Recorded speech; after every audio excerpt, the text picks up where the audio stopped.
Hujambo na karibu kwa mara nyingine tena mtazamaji wa The World News katika kipindi hiki cha ulimwengu wa siasa. Mimi ni Adam Hussein.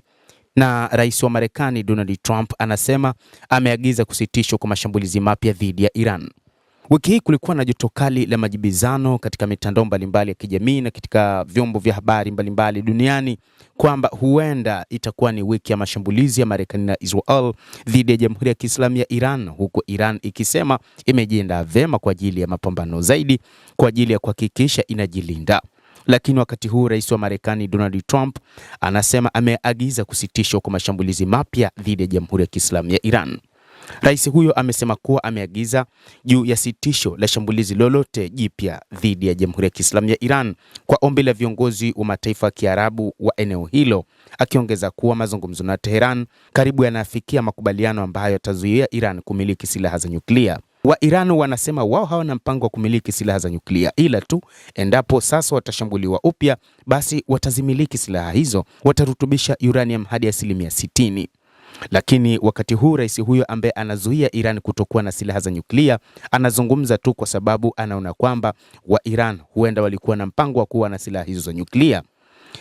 Wa Iran wamerutubisha hadi 60% ya uranium ambayo ni zaidi ya kilogramu 400, na sasa rais wa Marekani anaona kwamba pengine huu ni mpango mpya wa Jamhuri hiyo ya Kiislamu ya Iran kuwa na silaha za nyuklia, na ndio maana wakati wote anasema yeye mpango wake ni kuizuia Iran kutokuwa na silaha za nyuklia.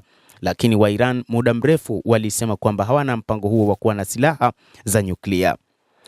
Lakini jambo pekee ambalo wakati huu linafanywa ni kwamba rais wa Marekani Donald Trump katika moja ya mambo matano ambayo aliwaambia wa Iran ni kwamba angalau wawe na kinu kimoja tu cha nyuklia kama wanataka waendeshe nyuklia kwa ajili ya amani, licha kwamba mwanzoni alisema hataki kabisa wa Iran kuwa na kinu cha nyuklia na kwamba kilogramu 400 za urani iliyorutubishwa inapaswa kuondolewa nchini humo na kupelekwa nchini Marekani, jambo ambalo pia wa Iran walilikataa kata.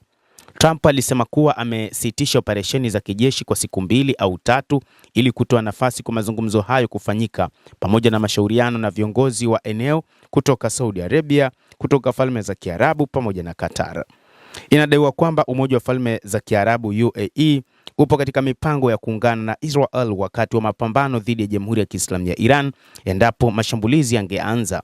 Lakini Iran imesema kwamba moja kati ya eneo ambalo litakuwa na hali mbaya katika jiografia yake ni pamoja na Umoja wa Falme za Kiarabu, kwa sababu itashambuliwa vibaya kwa makombora na kila aina ya silaha iliyopo nchini Iran, si tu kwa ajili ya kushambulia rasilimali za Marekani, lakini pia ni pamoja na kushambulia kila kitu cha Umoja wa Falme za Kiarabu. Inadaiwa pia kwamba raia nchini humo hawapo tayari kuiona nchi yao ikiingia vitani, lakini mamlaka za nchi zinaona kuna haja ya kuingia vitani kwa kushirikiana na Israel pamoja na Marekani.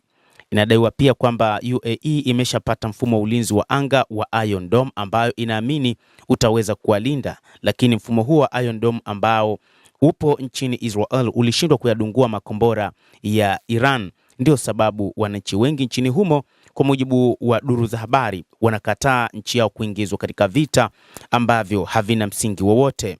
Iran pamoja na mataifa ya Kiarabu hazijajibu matamshi ya Trump, lakini makao makuu ya jeshi la Iran mjini Tehran yalisema vikosi vya jeshi la nchi hiyo vina nguvu zaidi na vimejiandaa zaidi kuliko hapo awali, na kwamba vipo tayari kwa ajili ya mapambano wakati wote dhidi ya Marekani na Israel na nchi nyingine ya tatu ambayo ni Umoja wa Falme za Kiarabu iliyo tayari kuingia vitani wakati huu. Mtazamaji wa The World News, hayo ndio tuliokuwa nayo wakati huu.